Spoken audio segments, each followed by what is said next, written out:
Hi everyone. In today's CTE teaching strategies, we're going to be talking about student contracts. While we often think about student contracts at the end of the semester or at the end of the quarter, they really are something that we can use any time of the year. They're really about setting meaningful goals and providing accountability for your students. So, just like in the workplace, clear expectations and mutual understanding are crucial, and contracts can help lay a foundation by creating a conversation where you and the student build a document together to help them move forward in your class. Now, realistically, contracts typically come up to address, very critical issues in our classroom. Certainly the most common one is around credit recovery, but we might have ones around behavior or absenteeism or, other issues where there's like a concern brought up. But they really can be also serve a role whenever you want to have more explicit guidelines and improve communication. And for instance, issues around, say, like safety in your classroom is something where maybe having a contract with every student makes sense. But contracts are most successful when they're implemented early. They have very clear targets and they incorporate supports beyond the classroom. So we're bringing in our parents, our counselors, our case managers. So here's some tips to make sure that these really work out. And fundamentally, this is about a team plan with you, your student, and the support groups for those students. So typically you want to start off by building it together with a one-on-one conversation where you talk to the student about the issue and you look at the underlying causes of the situation. We'll use the grade credit recovery as an example for these because since it is the most common. Oftentimes when students are looking to do credit recovery, something happened that interfered with their ability to get the work done. And figuring out what those causes of the situation are is really important. Did they have an outside of school issue? Did they have attendance issues? Were they, distracted and not putting their best effort into class? By sort of peeling back those underlying causes of the situation, you can build a plan that is going to meet some success. The biggest challenge is that contracts it's hard to make them achievable. And so you want to think about small successes leading to big successes when you're laying out the goals for the student to achieve. So we really want to be specific, and we want to be clear about the learning goals and the work that needs to be done.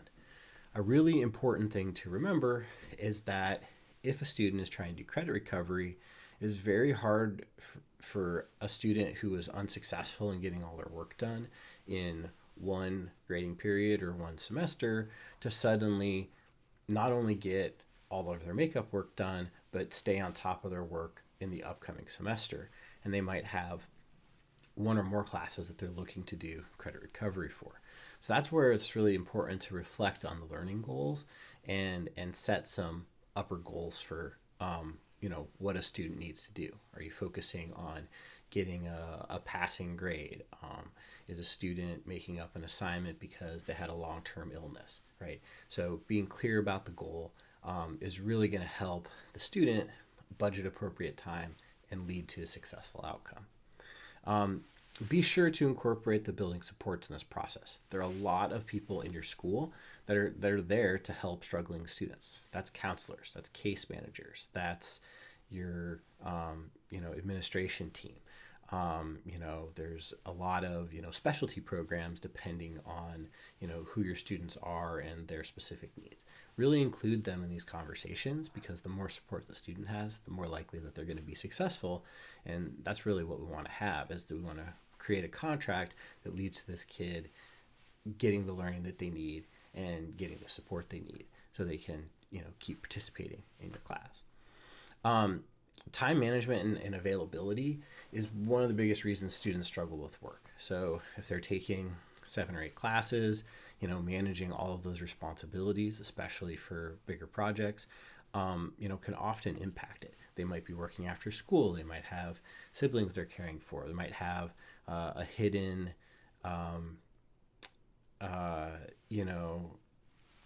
issue that you don't know about. So helping them lay out clear timelines and help them devise something realistic is a really important part of the process. You can use your knowledge of how long it takes to do these assignments, and use that as suggestions in terms of generating the workload, so it doesn't feel too overwhelming to the kid, and that they can actually get it done, which again, with the team and all that stuff, that's the goal. And then the final piece to make these really successful is to improve the continued communication. Model what good communication strategies looks like, be quick responding to your emails to show them, hey, you should be getting back to people who email you within a day.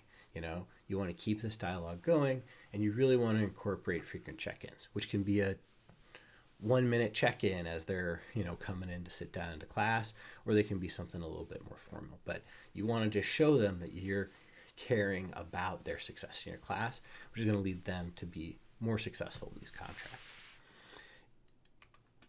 I'm going to show a quick example of a contract that I use for my credit recovery at the end of the year, and there'll be a link to this in the description. So here I have the contact information with some of the people that I think should probably know about this: counselors, case managers, guardians, students, and of course the teacher. And in a lot of my cases, I think about there's two really common cases with one. One is targeted learning objectives, where a student might be looking to fix a particular standard that they missed out on in some way. And so here I have a section that says, hey, the grade award will be reflected on the demonstrated proficiency level, and I lay out the assignments and the learning targets that I want. And I have a little section here where we work with the student to estimate how long do they think it's going to take them to do this.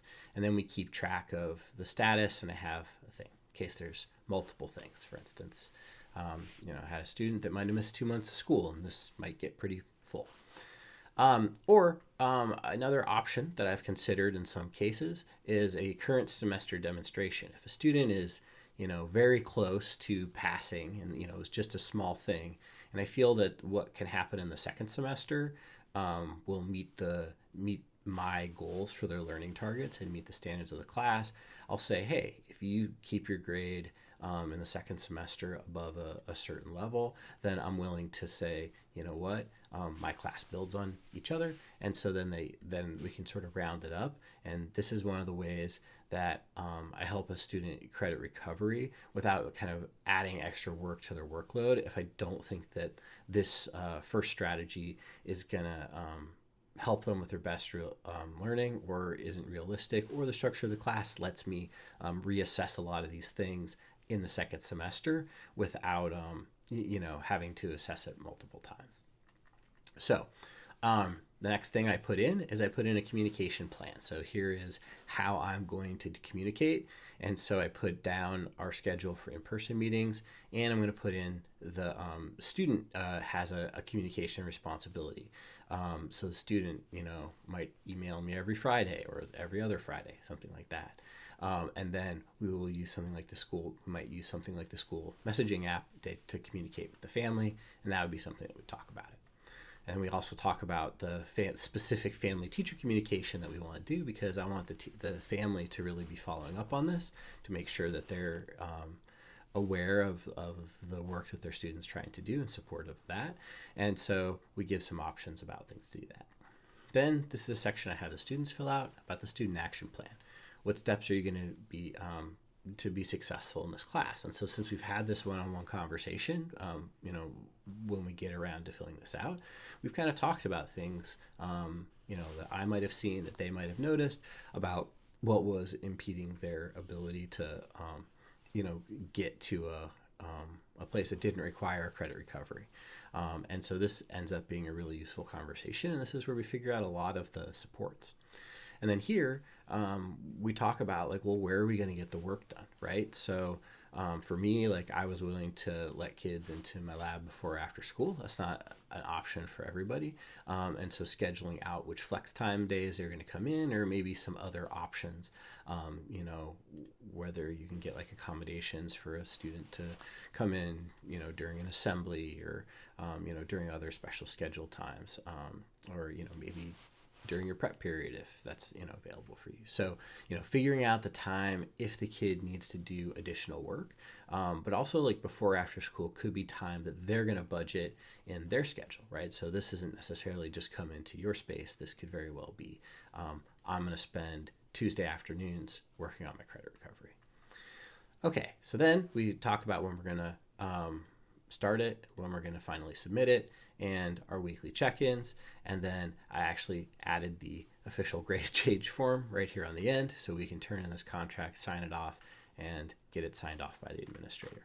And that is what a semester credit recovery contract looks for me.